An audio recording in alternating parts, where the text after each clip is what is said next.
Nowadays, it seems like retro-style platformers are a dime a dozen. I say that, and yet I've played a decent number of them. You could say that it's because that's the subgenre of games that got me into gaming back in the early 90s, so I have a soft spot for them.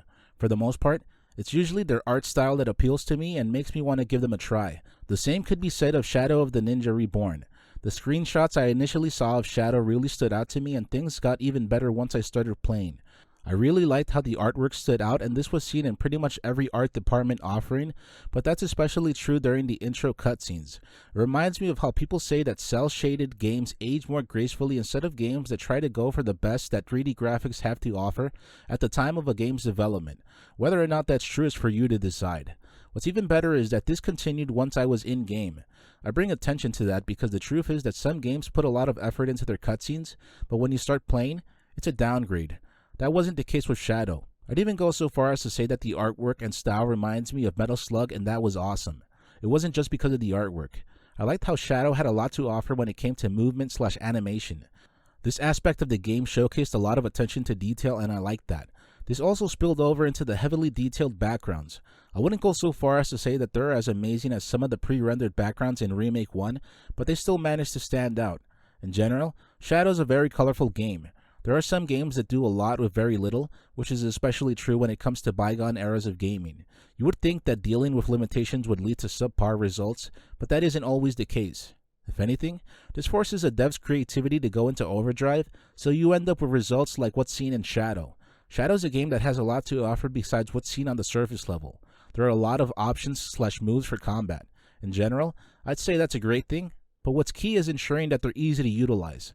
I liked having multi-directional aiming for the simple fact that I could approach combat from different angles, but also because there were combat options even for the most specific situations. I liked that extra work to make it more polished than it needed to be.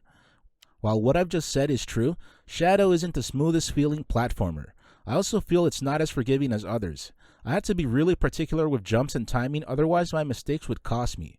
I wish I could say this was the case for all of Shadow's mechanics, but some of them weren't as intuitive as they could have been.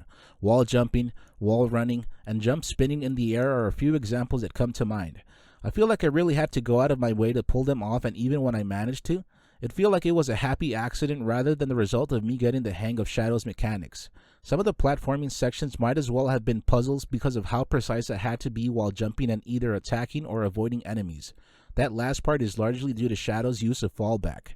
I'd have to repeat some simple looking sections so many times that I started to feel like that guy that couldn't progress through Cuphead's tutorial.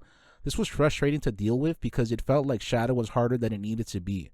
I'm sure that I've mentioned this before, but there were times where I felt that rather than playing the game, it was playing me. Initially, I was a bit confused by how Shadow was structured. What I mean is that I didn't know if it was open-ended or closed off. It's because of the 900 seconds that I started off with, and how the time would keep counting down despite being in new areas. I eventually realized that those 900 seconds weren't for the whole game, but for the level you happen to be on. Chances are that's just Shadow showcasing the time from when it was originally made, so it's a continuation of the arcade days. Still, I don't want to feel rushed or as if I'm speed running through my first playthrough. That's especially true when you've got a game like Shadow that has a lot to offer in the art department. It's kind of how some people dislike Majora's Mask because the time mechanics of that game adds more stress on top of what's already there. Simply put, Shadow's levels are short yet dense. That's just another reason as to why I disliked playing under a time limit. There were many levels that were parts of the overall stage, and I liked that. I don't think it's to the point where there are alternate routes to take through a level, but if there's more to take in and there are rewards as a result of exploring, that just adds to the overall gameplay/my enjoyment. I wish I could say that this is a full-on review, but the truth is that it's a first impressions video. I'm pretty sure that I got really close to beating it, and that I played through most of it in one night, but I ended up losing the progress I'd made. That's on me though. Rather than completely turning off my Nintendo Switch, I just put it to sleep. Something happened which led to me having to turn it off, so the next time I started up the game, I had to start from the beginning. Shadow isn't impossible to get through, but it's also not easy.